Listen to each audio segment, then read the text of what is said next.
Over the last 3 decades, we've watched the evolution of the main protagonist of The Legend of Zelda, Link.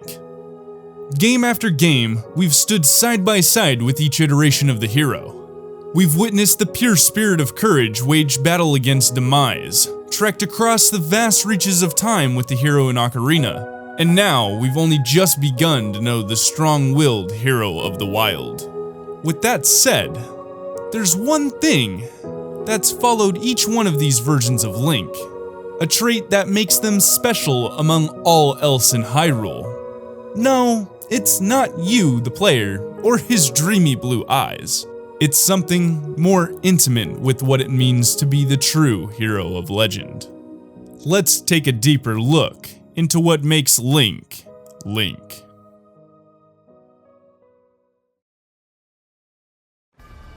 In the entirety of the series, the spirit of the hero is only mentioned loosely by word of mouth in 2 games.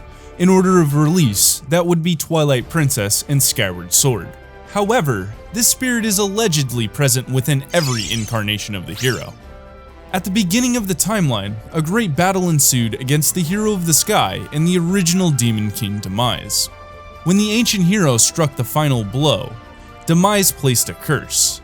This curse directly affects those who share the blood of the goddess and the spirit of the hero. It's the reason Hyrule will forever be in an endless cycle of light and dark, but it's also the reason a hero will always be awakened to save the day. Originally, the spirit of the hero was intended to be a one-off creation of the goddess Hylia to help put an end to Demise once and for all. First, Hylia created the conditions that gave birth to Link, by sending Skyloft into the far reaches of the heavens. By doing this, she gave the surviving humans a chance to thrive long enough to give birth to her hand-selected chosen knight, our boy Link. She then forged Phi, the artificial intelligence that resides within the goddess sword. And finally, she created the trials for the hero of the sky to complete in order to later give him access to the pieces of the Triforce. In a way, molding the very spirit of the hero of legend.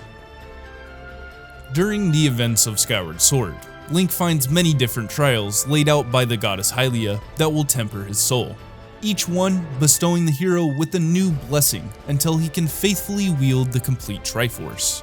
Link's spirit is represented as a delicate flower, called a spirit vessel, which he must fill to complete the trials.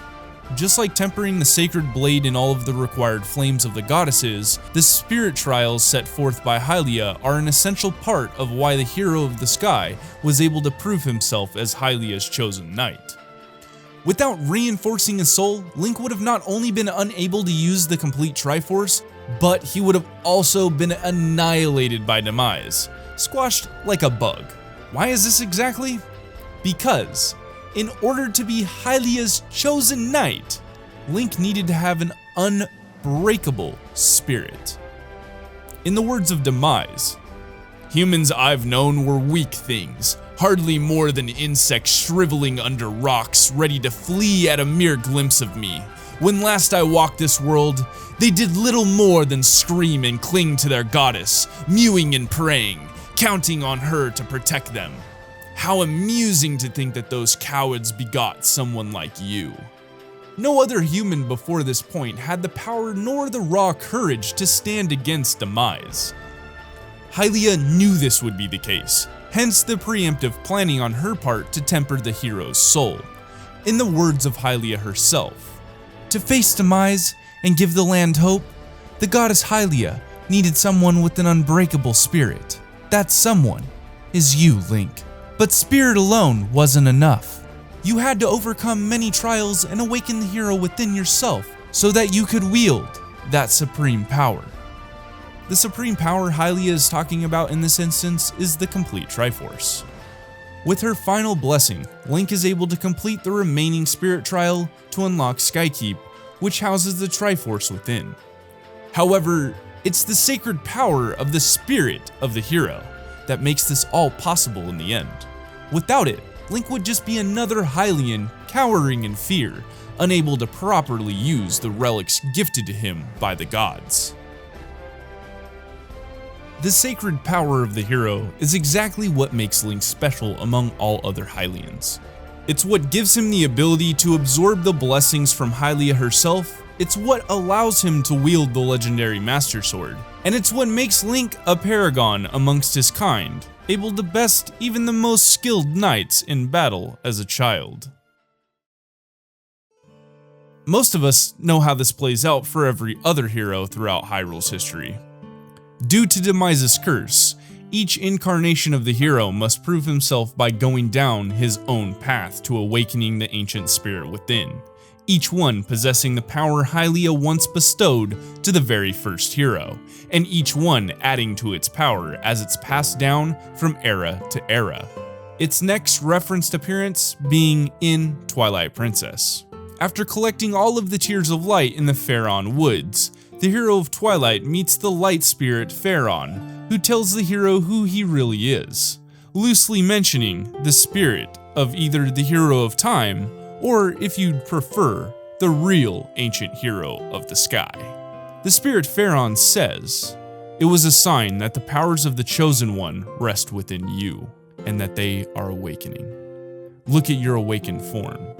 The green tunic that is your garb once belonged to the ancient hero, chosen by the gods. His power is yours. His is the true power that slept within you. Your name is Link. You are the hero, chosen by the gods." Proving true that each version of Link holds a piece of the ancient hero's power within. This bleeds through to the hero of the wild as well. While not directly referenced as such, the spirit orbs gifted to Link by the monks after each trial can be seen as Link's way of tempering his soul. The spirit orbs are actually a blessing of the goddess, just like in Skyward Sword with the Silent Realm trials. In-game, these spirit orbs are referred to as a symbol of courage given to those who have overcome the challenges of a shrine. Once you've collected 4 of them, you can then exchange them at a statue of the goddess Hylia for either a heart container or a stamina vessel. It would make a lot of sense that this is the purest form of the sacred energy granted to that of the spirit of the hero.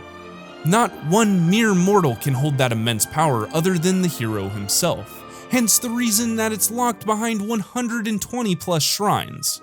What's more fitting is that once you've completed all of the trials set forth by the monks, you gain access to the Tunic of the Wild, once worn by the legendary hero who fought against the calamity in ancient times.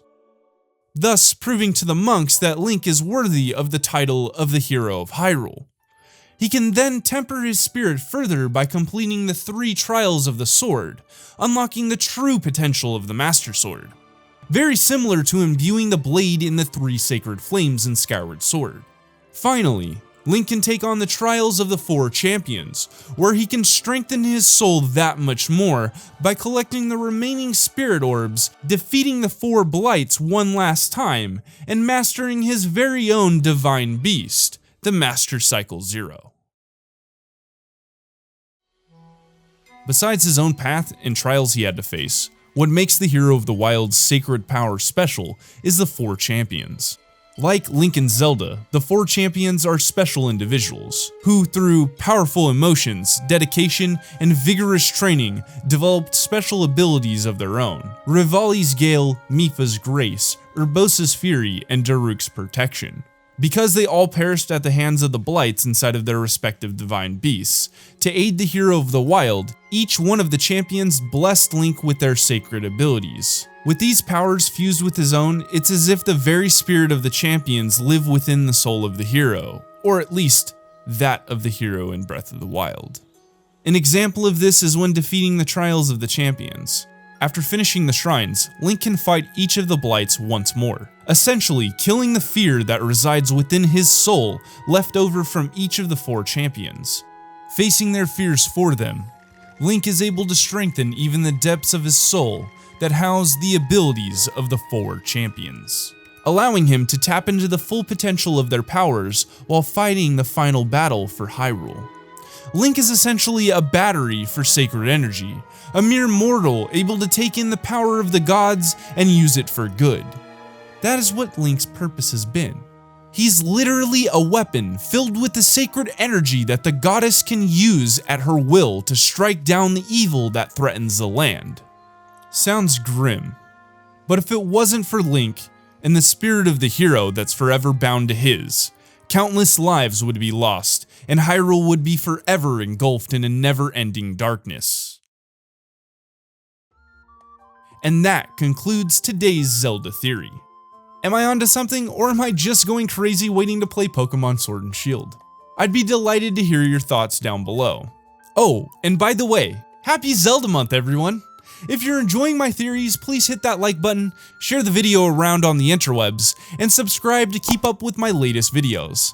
Thank you all so much for tuning in for another Zelda video. I'll catch you all in the next one. Have a beautiful rest of your week. Peace out.